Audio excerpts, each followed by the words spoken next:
महाराज जी, आपके चरणों में कोटि कोटि प्रणाम। महाराज जी, जब से ये मनुष्य शरीर मिला है तब से ईश्वर में सदैव आस्था बनी रही, परंतु इस जीवन में बहुत सारे दुख आए महाराज जी।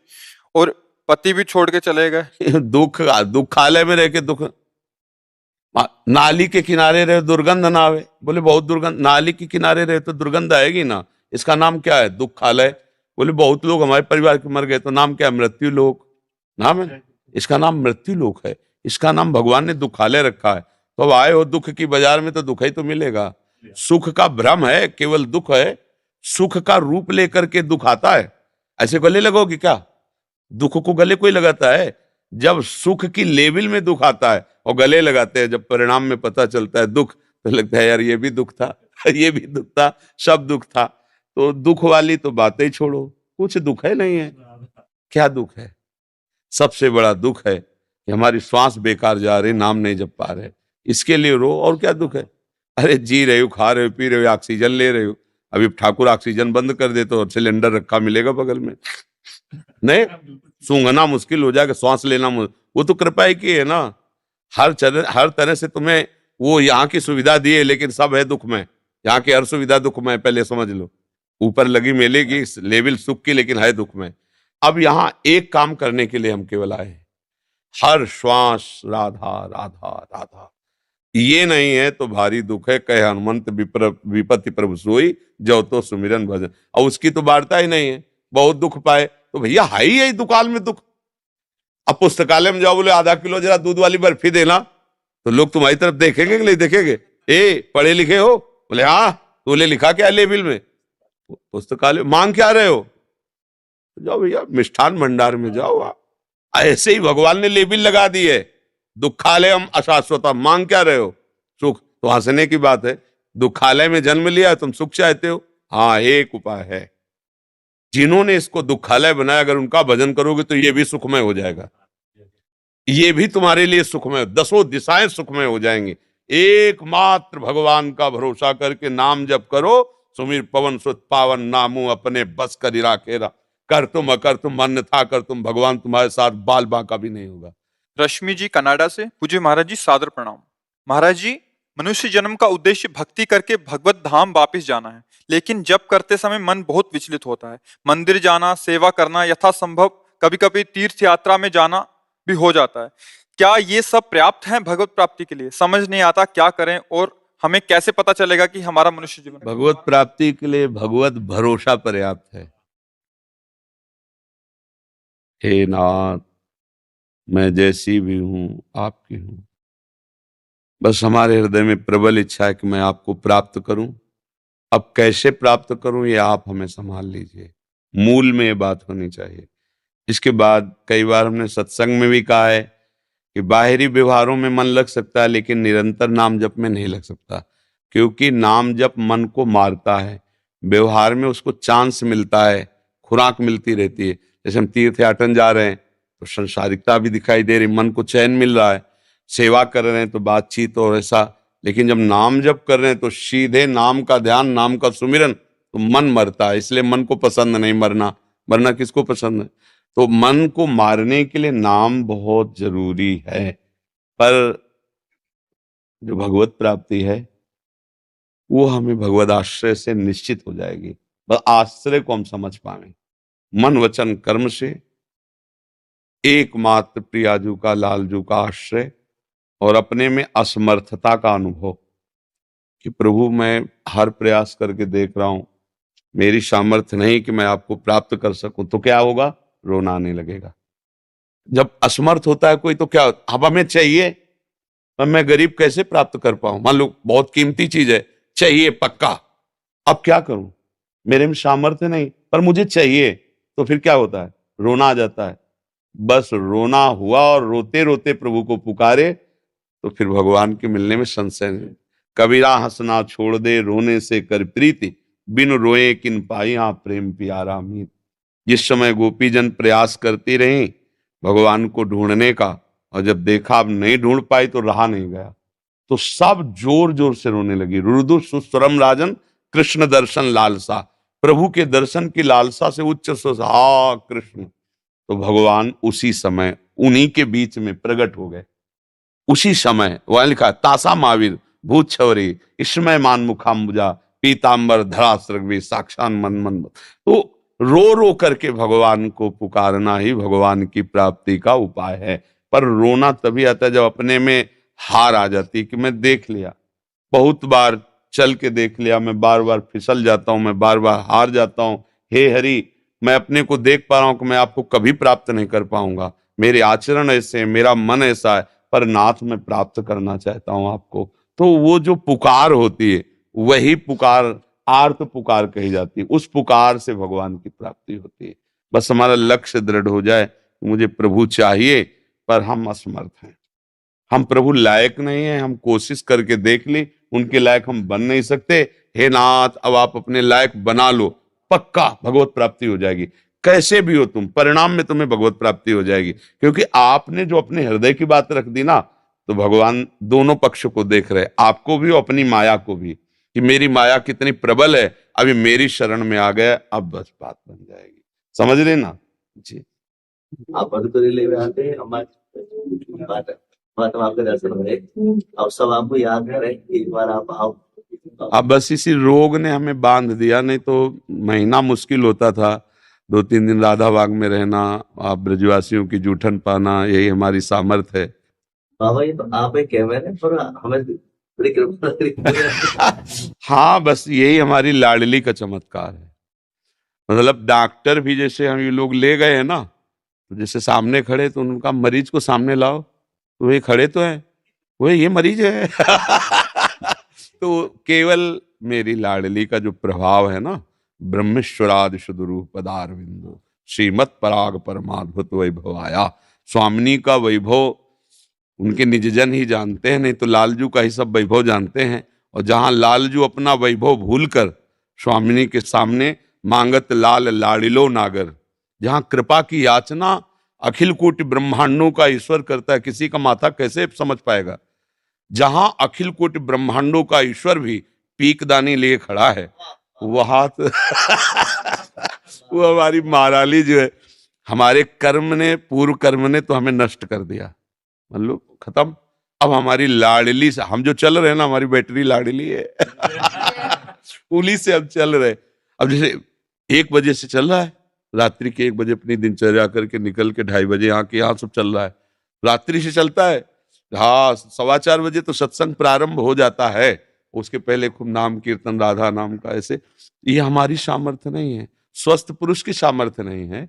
3 घंटे कोई लेटे और नींद ना आवे और फिर इसके बाद जगकर दिनचर्या होती रहे, तो शरीर में पीड़ा हो, चलने फिरने की सामर्थ्य, कोई दिन ऐसा नहीं जिस दिन उल्टी का हो, आवेश क्यों किडनी खराब, पग पग पे कष्ट, लेकिन पग पग पे दुलार लाडली का, उसी दुलार से हम तो इसीलिए तो हम सबको कहते हैं, अरे राधा राधा बोलो, लाडली से आंख मिलाओ, क्या रह जाएगा, तुम्हें जो चाहिए वो मिल जाएगा।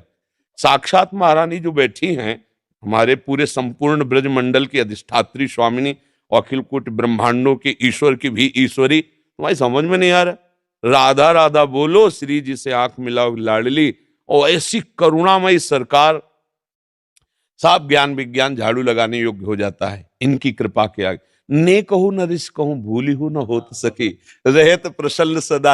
हमारी स्वामिनी जो कभी नाराज ही नहीं कि बहुत दुष्ट, मेरी बात ही नहीं मानता, हर बार गलती करता रहता है। ने कहूं न रिस कहूं, भूली हूं, कभी स्वामिनी जो अपराधी नहीं मानती है। अवगुण करे समुद्र सम, गणत ना अपनो जान, और राई के सम भजन को मानत मेरु समान। हमारी स्वामिनी जी जो है ना, अगर समुद्र के समान अपराध बन जाए तो लालजू से कहते, मेरा है फिर भी तुम इसे अपराधी मान। बोले नहीं जी नहीं, बिल्कुल अपराधी नहीं। अलुल्लिख्यालंताल तदपराधान मधुपतिर महाप्रेमाविष्टम तो परम देयम विंशति तवैकम श्री राधे गृणति नामामृत रसम। बोला राधा, तो श्री जी ने ऐसे देखा तो लाल जी ने पूरा रजिस्टर फाड़ दिया, उसका जो जन्म जन्मांतरों का था वो अनुल्लिख्या, आगे लिखेंगे नहीं अपराध, क्योंकि महारानी जी का नाम लिया है और महारानी जी का ये जन है। लालजू भी डरपते हैं, जिससे लालजू डरपते हैं वो केवल महारानी जो है, उनकी भ्रकुट टेढ़ी हो जाए महारानी जी की तो सखियों के चरण छूने लगते हैं कि मना दो। मान धारण कर लिए लाडली जू, नहीं तो लालजू ऐसे कि अगर भ्रकुट तान ले तो काल भी थर्रा उठे। वो महान ईश्वरों के भी ईश्वर, लेकिन हमें ऐसा दरबार मिल गया जो जन्म जन्मांतर की तपस्या से भी नहीं मिल सकता। मेरी लाडली जू ने अपना बना लिया। बस हम ये कहते भटकते काहे को यार, तुम्हें किसी के आगे हाथ जोड़ने की जरूरत नहीं, किसी के चमत्कार की जरूरत नहीं, बस राधा राधा बोलो, देखो क्या ले। पर इसमें बोलना पड़ता है ना, उनको लगता है कि 100-200 रुपया दे के कोई जंतुर बांध दे जो इसीलिए भटकना है। जो ये लोगों का भटकना है ना, हम कह रहे हैं अगाध करुणा सिंधु कामधेनु स्वरूपा चिंतामणि स्वरूपा हमारी लाडली, तुम करके तो देखो। राधा राधा राधा राधा। बाबा बरसाने वाले ने प्रश्न किया कि हमारी तरफ से पूछे हुआ बात है कि बरसानो याद ना आवे। आप सही पूछो तो हमारे सामने लाडली लाल की छवि विराजमान है, और जितने बरसाने की माला आती है ना श्री जी की, वो सब सिराले रखी है। याद तो उसकी की जाती है जिसको भूला जाता है, वो तो क्षमा गई है। बाबा बहुत याद करें सब ब्रजवासी। हाँ, हमें पता है उन्हीं के बल से हम जीवित है, उन्हीं के बल से जीवित। ये जो आप लोग ऐसे कर देते हो ना, बाबा स्वस्थ हो ना, वो सबको समझ में नहीं आता, वो मुझे समझ में आता है कि जिन हाथों से आप लाडली का श्रृंगार करते हो, उन्हीं हाथों से जब ऐसे करते हो ना, तो हमें सब कुछ प्राप्त हो जाता है। दीपक सिंधवानी जी मुंबई से, जय श्री हरिवंश महाराज जी, आपके चरणों में कोटि कोटि प्रणाम। महाराज जी, मैंने मेरे सदगुरुदेव भगवान से मंत्र दीक्षा जब प्राप्त की, उस समय साधन भजन में काफी उत्साह रहता था। काफी वर्षों तक उनके सानिध्य में रहकर सेवा साधना का सौभाग्य मिला। कुछ समय पूर्व जब मेरी उन्नति हेतु कुछ डांट फटकार गुरुदेव ने की, तो मैं उसे पचा ना पाया, सत्संग से विमुख हो गया और धीरे धीरे अकेले रहने के कारण निराशा में आ गया। अनजाने में कुछ शास्त्र विरुद्ध आचरण भी हो गए। उन्होंने कई बार संकेत में भी समझाया, बट मैं समझ नहीं पाया। महाराज जी, मेरा मार्ग बात ये होती कि परमार्थ में सबसे ज्यादा नाश करने वाला जो शत्रु है वो अहंकार है। हमारे प्रभु हमारे गुरुदेव जब देखते हैं कि इसके अहंकार पर कोई फर्क नहीं पड़ रहा, तो अहंकार को कुचलना चाहते हैं। जब वो अहंकार के कुचलने का ऑपरेशन करना चाहते हैं, तभी थिएटर से भाग जाता है मरीज, मरीजे भाग जाता है। क्योंकि अहंकार संसर्ति मूल शूल प्रदनाना सकल शोकदायक अभिमाना। तो हम जीवत्व अभिमान में, देहाभिमान में जो हम गुरुजनों की शरण लेते हैं, और जहां वो तुम्हारे अभिमान पर ऑपरेशन करना शुरू करते हैं, तहां भाग पड़ता है उपासक। अगर भागे ना, वो वहीं रुक जाए, तो जीवन मुक्त बना के छोड़ते हैं महापुरुष। वो अहंकार हम बचाए रखते हैं। हमने तो कोई गलती नहीं की, फिर डांटा क्यों? तो सोचना चाहिए ना, भगवत प्रेमी है महात्मा, फिर डांटे क्यों? मतलब कोई ना कोई तो आंतरिक राज से हम जानने, हमें और डटना चाहिए। वो जब दुत्कारे तो हमें और नजदीक होना चाहिए कि कोई है बात। जब वो बुला रहे हैं, दुलार कर रहे हैं, तब तो लग रहा है कि हमारे गुरुदेव। जब वो भगा रहे हैं कि आज के बाद गेट में ना घुसना, तो ठीक है महाराज, हम गेटे में बैठे मिलेंगे, जब आप निकलोगे तब हम मिलेंगे, हमारे पास दूसरा ठौर नहीं, तो काम बन जाए। एक प्रसंग में संदीपनी जी जब अपने गुरुजी के पास रहते थे, तो बहुत से शिष्य थे, उन्होंने प्राण समर्पित करने का भाव दिखाया। संदीपनी जी ने गुरुदेव की श्रीअंग सेवा से धैर्य प्राप्त किया था। एक कहना कि मैं आपका हूं, और एक होना अंदर से, इसमें अंतराय होता है। कहने वाला फेल हो सकता है, होने वाला नहीं। अब उन्होंने अपने को पागल साबित कर दिया। संदीपनी जी के गुरुजी ने लघुशंका हाथ में लेके ऐसे फेंकना, थूकना, ईंट मारना, ऐसे भागना शुरू हुआ। सब भाग गए। कुछ समय बाद स्वस्थता की लीला की कि अब मैं स्वस्थ हो गया हूं। तब देखा कोई नहीं। संदीपनी जी से पूछा, तुम क्यों नहीं भागे? तो उनका गुरुजी, आपको फिर स्नान कौन कराता, भिक्षा मांग के कौन लाता, आपको पवाता, तो हमने तुम्हारे साथ गलत व्यवहार नहीं किया। बोले प्रभु, गलत व्यवहार तो तब हो जब दूसरा कोई हो। ये तन ये मन प्राण आपको समर्पित हैं। आप चाहे इन्हें मारो, चाहे पीटो, चाहे दुलार करो, चाहे गोद में बैठा लो, चाहे हमें आप नाली में बैठने के लिए कह दो, ये तो आपको हमने दे दिया है।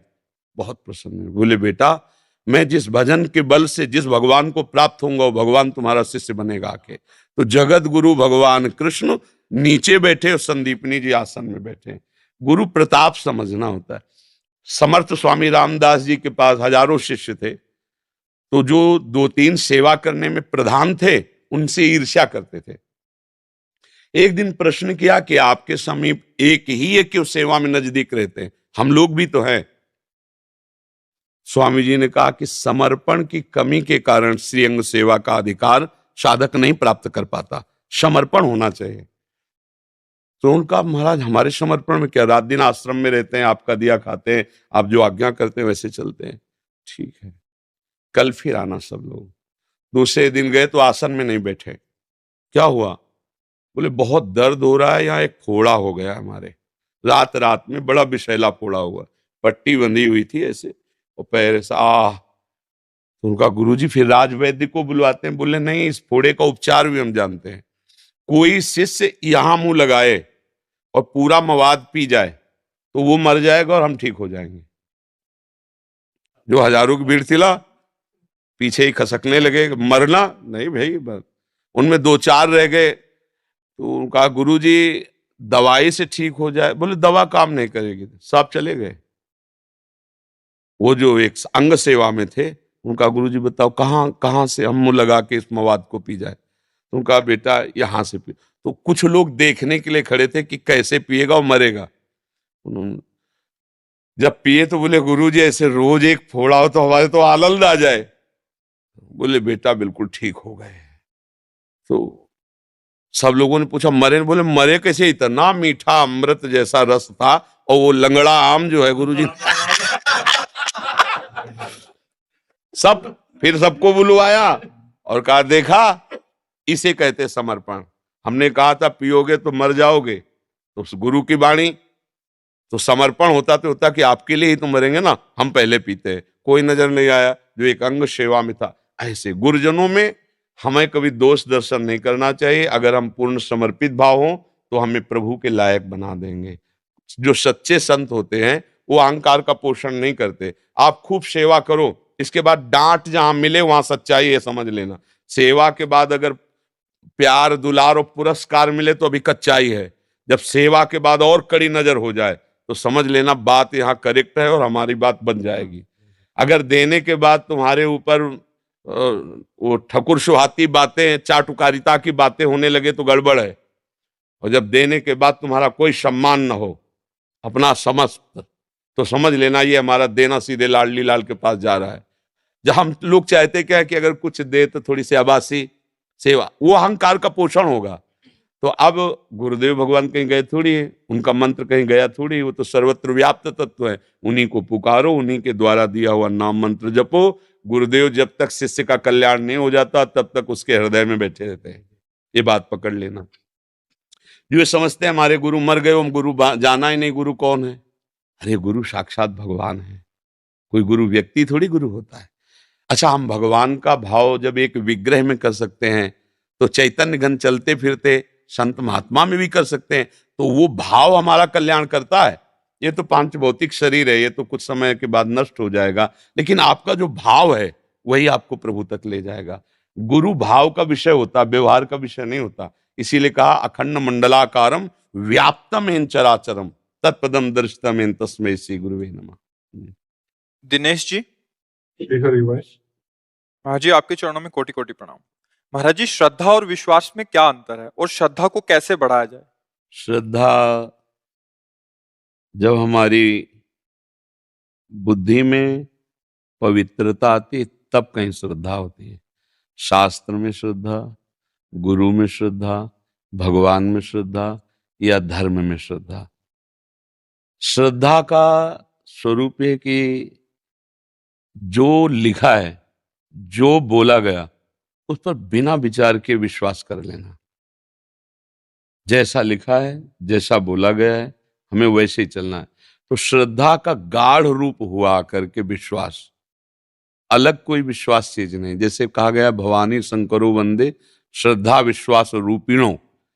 शिवा श्रद्धा है और शिव विश्वास है, तो अर्धांगिनी हुई ना शिवाजू। तो मतलब श्रद्धा का ही अंग विश्वास है, शिव का ही अंग शिवा है। मतलब विश्वास कोई अलग वस्तु नहीं है। श्रद्धा और विश्वास एक ही वस्तु है, पर श्रद्धा का जब गाढ़ रूप होता है तो वो विश्वास में परिणित हो जाता है।